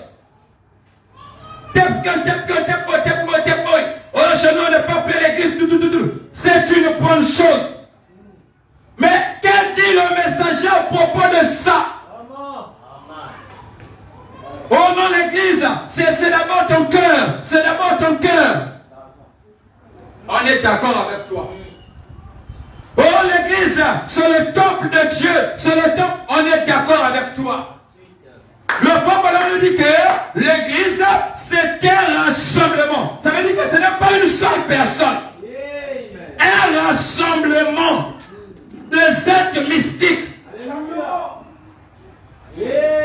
Est-ce qu'on peut aller au ciel sans l'église? Je demande à ceux qui sont dehors de rentrer. Est-ce qu'on peut aller au ciel sans l'église? Non, chez nous, on dit que l'église ne sauve pas, c'est le cœur. Dieu voit le cœur. D'une part, c'est vrai. Maintenant, d'autre part, c'est vrai pourquoi? Parce que c'est l'enseignement de ton théologien qui est là-bas. C'est l'enseignement de ton docteur qui est là-bas. Mais que dit William Marion Branham, lui qui a reçu la dose d'onction la plus élevée?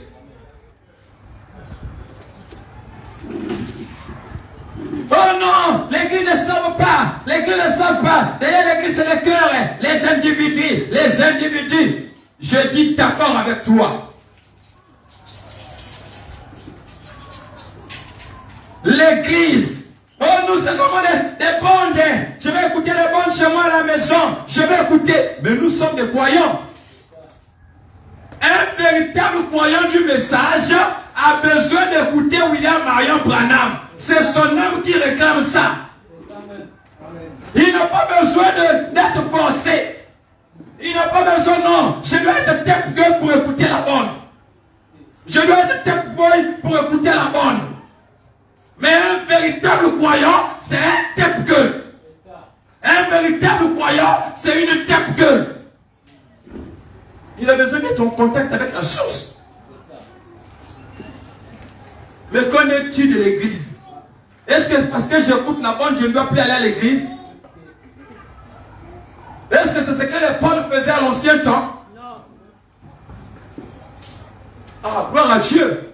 Le frère Branham nous a montré que dans l'Ancien Testament, l'église était appelée le royaume de Dieu. Donc on a vu que quand les maris, plutôt les ânes, les Sarah partaient à l'église, ils partaient dans le royaume de Dieu.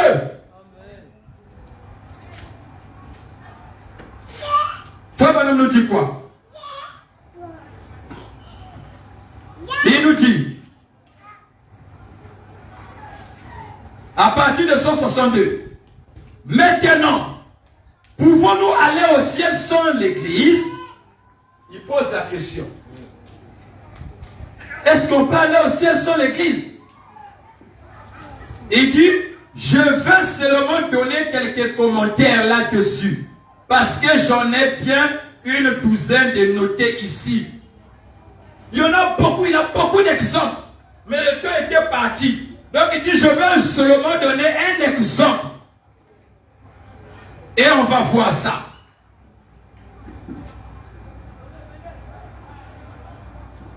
Il dit, comme vous voyez, il continue en disant, mais j'ai seulement une chose pour que nous sachions. Non, monsieur, vous ne pouvez pas aller au ciel sans être membre de cette église.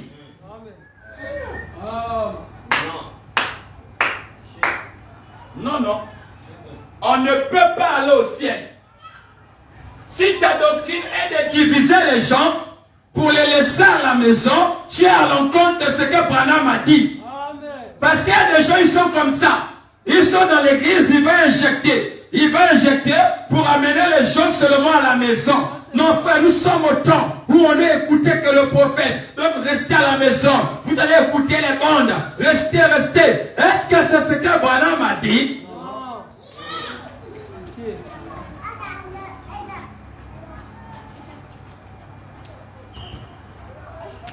Il dit non, monsieur. Vous ne pouvez pas. La parole ne se contredit pas. Vous ne pouvez pas aller au ciel. Là, il est beaucoup précis. Pas on va prendre une petite portion de citation pour venir coller ici, pour donner un sens. Non, hein? C'est la citation qui est là. Il dit, vous ne pouvez pas aller au ciel sans être membre de cette église. Et il a écrit l'église avec grand E. Comme on avait vu au début. L'église avec petit E, c'est les trois sortes de croyants. Mais l'église avec grand E, c'est l'épouse. Il dit non. Prenons Jean au chapitre 3 toujours, le verset 5. Il est écrit, Jean au chapitre 3, tout à l'heure on a lu ça.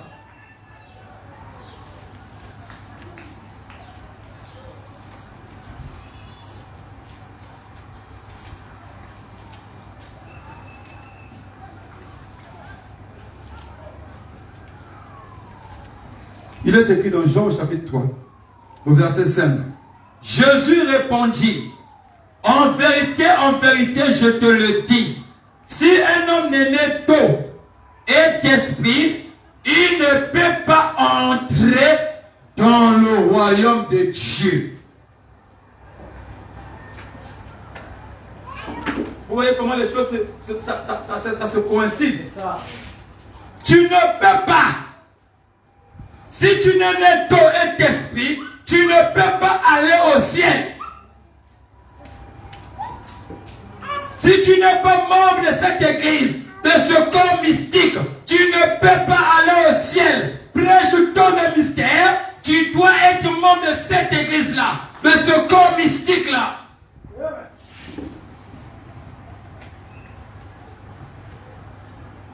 Amen. Il continue, dit, vous ne pouvez pas. Vous vous dites, frère Branham, je crois. Il dit, c'est une bonne chose. Vous croyez, c'est bien. Je crois, frère tellement, je crois. Je crois que je vais aller au ciel. C'est une bonne chose. Il dit, oh, vous ne croyez pas encore. si vous n'avez pas reçu le Saint-Esprit, tu n'as pas encore cru. Aussi longtemps tu n'as pas reçu le Saint-Esprit. Je pense au paragraphe 163, ceux qui notent. Vous ne croyez pas encore. Vous n'avez pas encore cru. Aussi longtemps, vous n'êtes pas né d'eau et d'esprit. Mais c'est quoi leur foi, Branham? Il nous dit, vous croyez seulement en vie de parvenir à la foi. Vous avez l'espérance. Tu espères. Tu crois en vie d'avoir la foi. Oh, je vois. La manière que je vois des choses, ça peut marcher. Ça peut marcher. Ça peut aller. Je peux aller au ciel. D'ailleurs, un jour, j'étais là. Dieu m'a apparu en songe.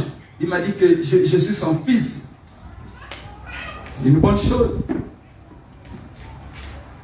Mais tant que vous n'êtes pas né d'eau et d'esprit, vous ne pouvez pas prétendre dire que vous croyez. Frère Branham pas plus en disant que ce n'est pas une vraie foi. C'est une foi illusoire. Il ajoute plein de spiritualité. Quelqu'un qui fait un peu de spiritualité, qui bouge un peu. Lorsqu'on joue le piano, il est remis un peu. Il saute, il danse, il crie Alléluia. Mais laissez-lui juste un peu avec l'adversaire. Laissez-le à côté un peu. Laissez-lui seul dans la maison. Vous allez le voir comment il va agir. Laissez-lui dans une ville où il n'y a pas un chrétien. Vous verrez sa vraie nature. Vous allez le voir en train de se prostituer. Vous allez le voir en train de chuchoter derrière les sœurs. Comme j'entendais un pasteur qui me disait, non petit, je ne peux pas rester à Abidjan ici. Petit, je ne peux pas rester ici. Oh, la fille là avec des belles femmes comme ça, elles sont toutes brunes comme ça là. Je risque de tomber ici, j'ai laissé ma femme au pays là-bas, tout ça, je ne peux pas. Un pasteur, quand j'ai vu ça, j'ai dit, ouais, c'est bien ça. En tout cas, ça a félicité l'homme de Dieu. Un pasteur qui n'arrive pas à prendre l'autorité sur les esprits.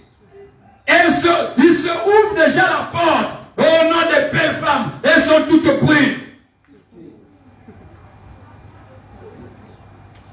T'es là qui te connaît. Compliqué. À son guinga. Quand tu vois la soeur 2 fois seulement comme ça, vraiment si l'esprit n'est pas bien en place là, oh, tu es déjà parti. Tu te projettes déjà. La soeur est rayonnante. Elle est très brune. Et regarde quand elle vient à l'église. Elle marche doucement. Elle sait là où poser son pied. Elle dit shalom à un frère avec beaucoup de tendresse.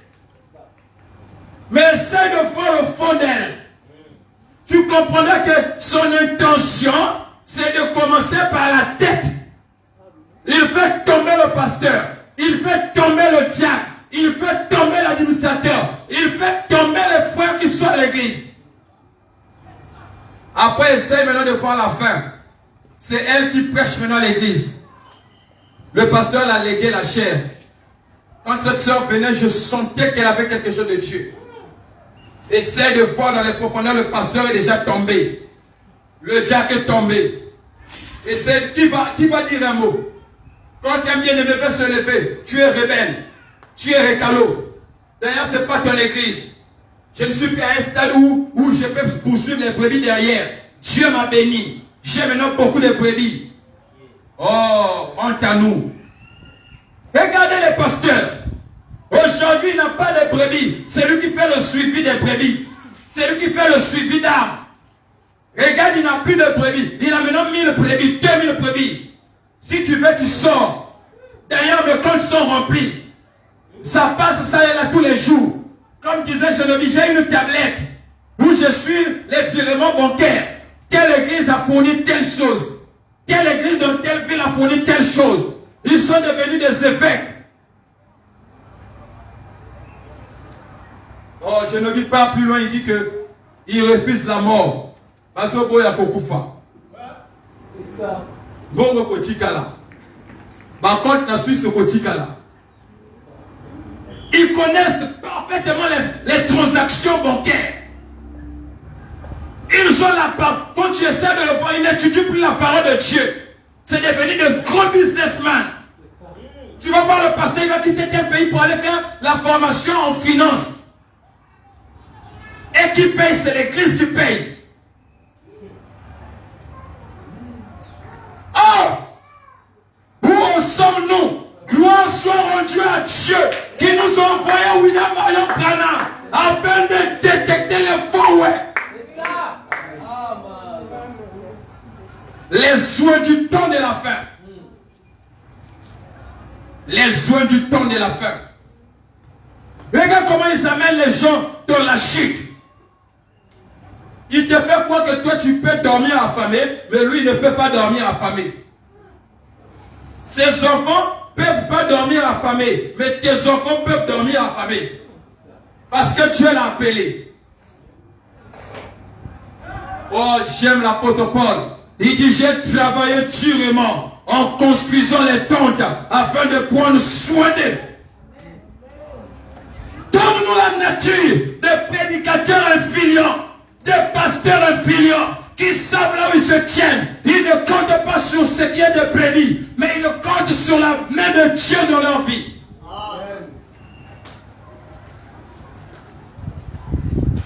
Qu'est-ce qui fait que les églises soient critiquées aujourd'hui? C'est à cause de tout ça. À cause de tout ça. Tu vas voir, oh non, nous sommes une église du Dieu vivant. Si je parle de tout ça, c'est parce que nous traitons le sujet de l'église.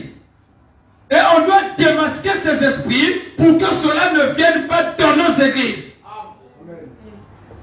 C'est ça, les frères. Je sais que Dieu vous bénira. Il y a des gens peut-être qui vont quitter d'ici, ça et là. Mais quand vous arrivez dans une église, vous voyez la conduite qui n'est pas ça, démasquez cela. Dites que pasteur, ça c'est pas la parole. C'est pas ce que Branham nous a dit. Tu as ramassé ça où?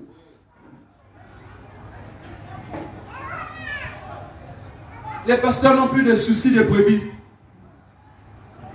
Ils n'ont plus de soucis de brebis. Ils peuvent avoir 5 voitures. Mais dans l'église, il y a des mamans parfois qui vendent du charbon. Elle a 1000 francs. L'appel va lancer avec des paroles très percutantes. Si tu ne donnes pas, tu peux mourir pauvre. Tu peux. La peur est s'installer dans le cœur des gens. Elle va aller donner les 1000 francs. À la maison, ses enfants n'ont pas eu. Ses enfants meurent de faim. Il n'a plus rien à manger. Et toi, le pasteur, tu en as beaucoup. Même 1000 francs la manque pour compléter, tu ne peux pas compléter. Parce que toi, ce n'est pas toi qui donne. Dieu t'a oué pour orienter seulement. C'est toi qui es là qui donne des ordres. Tu ne peux pas donner. Sur le jour que tu vas donner, ça veut dire que l'église a trop commis. Non. Un pasteur, c'est aussi membre de l'église. Un diacre, c'est aussi membre de l'église. Mais ne nous trompons plus, frère. Voilà pourquoi je dis toujours. Gloire soit rendue à Dieu. Il nous a donné aussi un peu d'intelligence. Quand quelqu'un a étudié aussi, tu verras que ça là, c'est pas correct. Ça c'est correct. Ça c'est correct. Regardez comment l'apôtre Paul avait raison. Il dit que ces gens-là vont rentrer dans les maisons, ils vont captiver les femmes qui ont un esprit faible. Ils sont remplis de problèmes. Il va les hommes marcher, le pasteur va lui dire, viens, tu viens chez moi à 20h, je vais te laver dans ma bassine, tu vas te laver, et je t'assure que tout va aller. Ah! Tu rentres chez lui comme ça, tout est bizarre. L'atmosphère, c'est l'atmosphère de l'enfer. Mais comme tu es borné par des problèmes, tu rentres quand même. En fait, de quand tu couches avec lui. Il y a même des pasteurs. Oh non, tu peux avoir des enfants. J'ai vu ça au Brésil. Il fallait boire la sémence du pasteur. Le pasteur là, il fait quoi? Il couche avec les femmes. Vous buvez sa sémence. Pour être béni. Et il a fait ça de nombreuses années. Jusqu'à ce que la police est venue l'arrêter. Et il y avait il y avait toujours un rebelle. Ils appellent les rebelles. Un frère, il a dit non, non, non, ça c'est trop, c'est trop. Il est allé réclamer à la police. Où allons-nous? Est-ce que c'est ça les scènes d'identification de la véritable église Dieu vivant?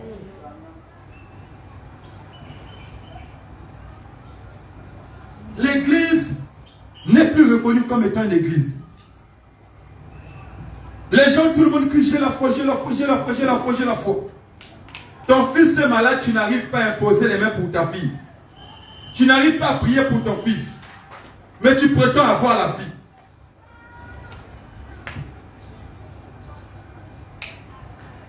Non. Prions que Dieu nous donne les dons de foi. Amen. Pour que nous puissions défier les œuvres de Satan. Je me rappelle quand j'ai perdu mon père. Je n'étais pas encore croyant du message. Mais il y avait le désir dans mon cœur. Mon père décède dans la maison. Je suis parti derrière la maison. Je priais au Seigneur. Si c'est ta volonté, ramène-le en vie.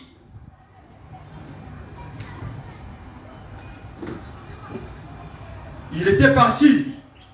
Mais je vous dis, l'église du Dieu vivant, c'est une église où les miracles sont réels. La guérison divine est réelle. La parole est prêchée.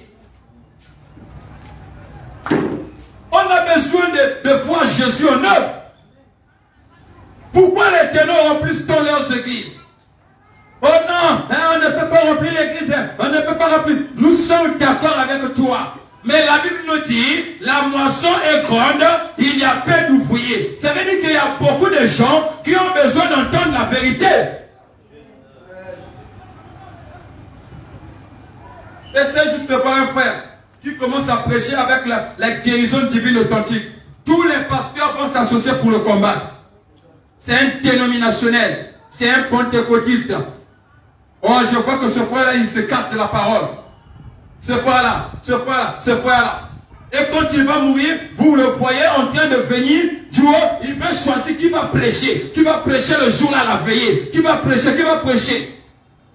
Chacun veut se tendre. Il veut manifester son influence le jour-là. Avec des titres de serments, toi-même tu vas voir. Et écoute maintenant les commentaires. Un frère combattant est parti. Un véritable serviteur est parti. Il est au pied de Jésus. Mais c'est toi qui le combattais. C'est toi qui le lapidais nuit et jour. L'église doit être baptisée du Saint-Esprit. Si le Saint-Esprit est réel dans une église, il y aura moins de problèmes. Mais si le Saint-Esprit n'est pas réel, ça sera la spiritualité fabriquée. Ça sera des doctrines mélangées. Oh non, aujourd'hui le pasteur croit ceci. Après demain vous allez écouter que le pasteur a fait un virage sans clignotant. Il ne croit plus telle chose, il croit maintenant comme ça. Après demain, le pasteur est revenu sur telle chose. Vous ne savez pas au juste la position du pasteur. Vous ne savez pas la position du pasteur. Le pasteur il est mélangé. Oh non, ça. Non, le pasteur il fait ceci. Non, l'église, on ne doit plus marcher comme ça. Oh non, les brebis, ils se couchent entre eux. On a retrouvé telle soeur en train de rentrer dans tel bar. Parce que le Saint-Esprit n'était pas là. Et les gens, qu'est-ce qu'on a fait? Quand les gens viennent dans nos églises, au lieu de les forcer à chercher l'expérience du Saint-Esprit, on prend une identité, on prend une image, on leur donne ça. Boum. On finit de leur donner ça, on les traite maintenant des chrétiens. On les traite de gens nés de nouveau. Parce que le frère a commencé à payer un peu sa dîme. Et quand il paie sa dîme, de temps en temps, il sous-traite toujours le pasteur. Il sous-traite le pasteur, il sous-traite le pasteur. Donc quand le pasteur essaie un peu de voir, ah, le frère là ça va, la soeur là ça va. Vraiment ça peut aller. Bon, la soeur là, le Saint-Esprit, à partir d'aujourd'hui, c'est elle qui va commencer à m'accompagner partout là où je vais aller prêcher. Parce que c'est une très bonne soeur. Le pasteur a déjà établi dans sa tête. Quand je vais aller prêcher, cette soeur va donner 100 000. Elle va donner 200 000. D'ailleurs, je vais voir avec son mari s'il peut faire une offrande.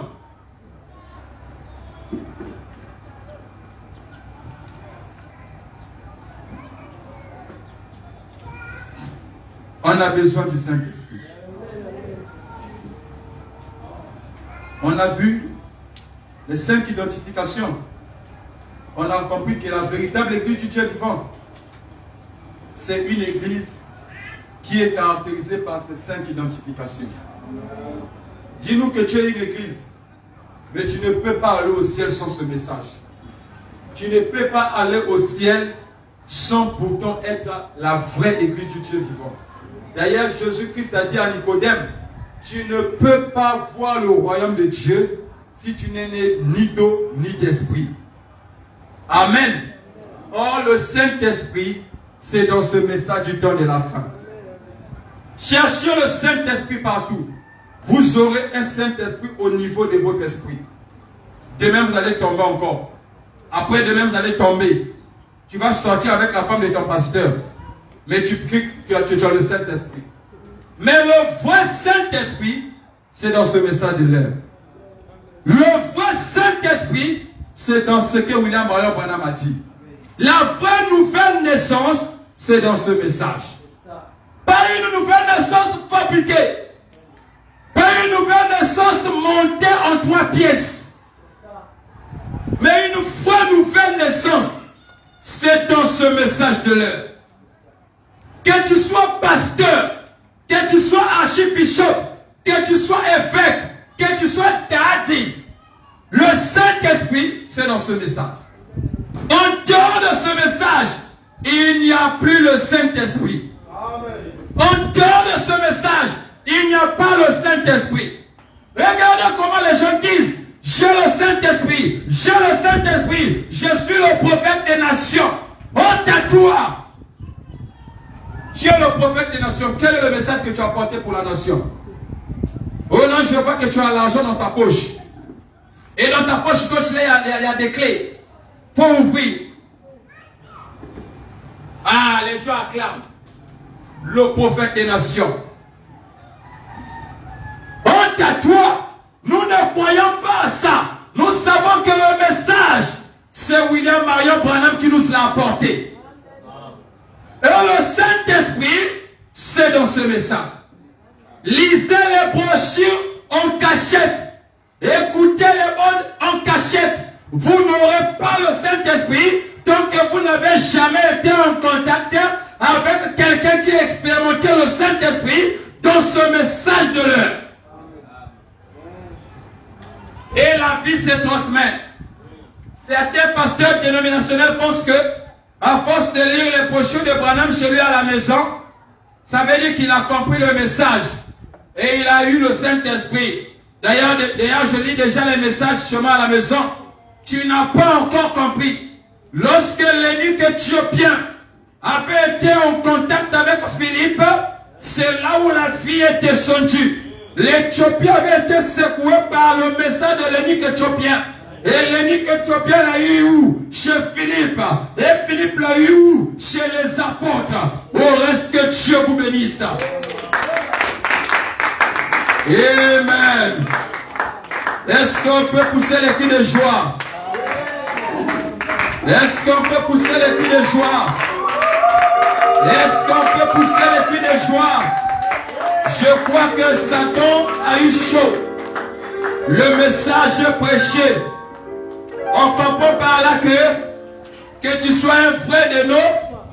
Si tu n'as pas cru ce message de l'eau, tu n'as pas la place pour l'enlèvement. Est-ce que je peux entendre un amen? Si tu n'as pas cru ce message, nous pouvons croire que tu seras sauvé, mais en ce qui concerne l'enlèvement, c'est pour la véritable épouse. Est-ce que je peux entendre un amen? L'enlèvement, c'est pour l'épouse. L'époux et l'époux doivent se rassembler un jour. Ils vont aller dans les noces de l'agneau. Est-ce que je peux entendre un amen? Mais toi, tu n'es pas épouse. Tu vas aller en enlèvement. Et regardez comment ils prêchent l'enlèvement. Ils n'ont pas la révélation de ce qu'ils prêchent. Alléluia. La Bible nous dit que 3 choses doivent se passer avant la venue. Est-ce que je peux entendre un amen? Avant l'enlèvement, les 3 choses doivent se passer. Le cri, la voix et le son d'un archange, au cri d'un archange, plutôt le cri, la voix et la trompette. Les trois choses qui le fera. Oh non, chez nous, le pasteur là, il prêche sur l'enlèvement. Un pasteur dénominationnel. Mais il prêche pour l'enlèvement, c'est pourquoi? C'est pour sa connaissance. C'est pour donner la connaissance à l'église. Mais la vie qui est cachée dans ce message, il ne peut pas la voir. Seul Branham nous a prêché cela. Et nous croyons avoir cela. Et regardez, dans quel message, dans quelle église on peut vous apporter le désir de l'enlèvement comme dans le message? Il n'y a pas. Hein? On n'a pas une église. On peut vous prêcher le message de l'enlèvement.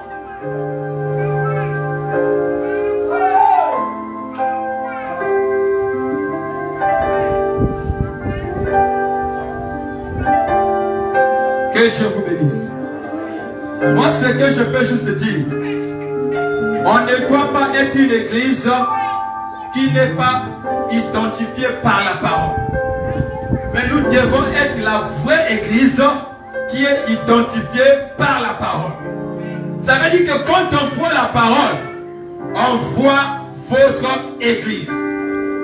Quand on voit votre église, on voit les œuvres des apôtres.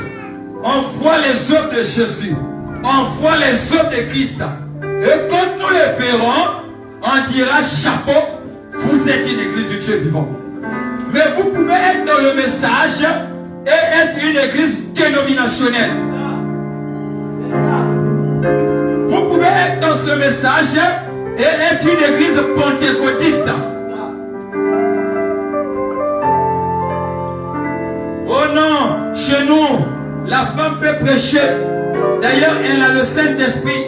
Elle a l'onction. Un jour, elle a prié pour les malades. Les malades ont été guéris. Regardez, c'est la femme du pasteur. Quand Dieu appelle aussi sa femme. Oh, bien-aimé.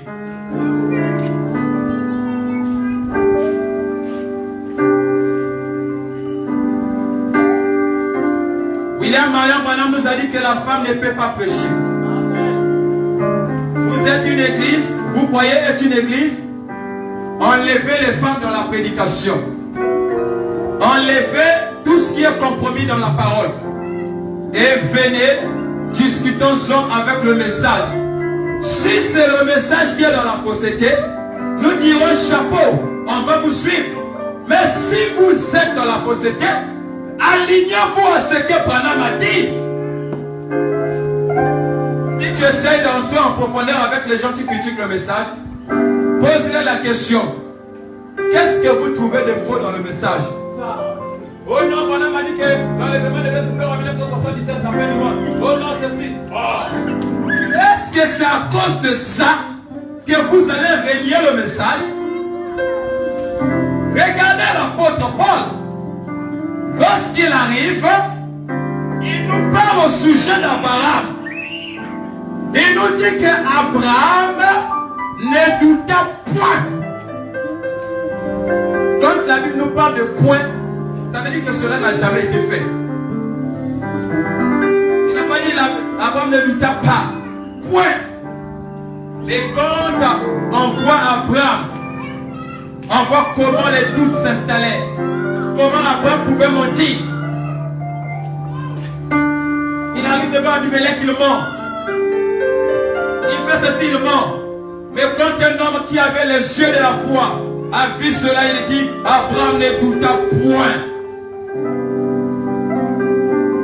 Un véritable fils de Dieu, une véritable sémence, reconnaîtra toujours là où il y a la sémence. Un vrai chrétien saura toujours que celui-là c'est un chrétien. Regardez comment on enlève le Saint-Esprit aujourd'hui. Sois juste bien avec le pasteur. Tu as le Saint-Esprit. Essaye un peu de se dissocier de sa doctrine. Tu n'as plus le Saint-Esprit. Sois bien avec un frère. Tu as le Saint-Esprit. Le jour qui vient te demander l'argent, tu n'en as pas. Tu n'as plus le Saint-Esprit. Que Dieu vous bénisse. On va faire un mot de prière.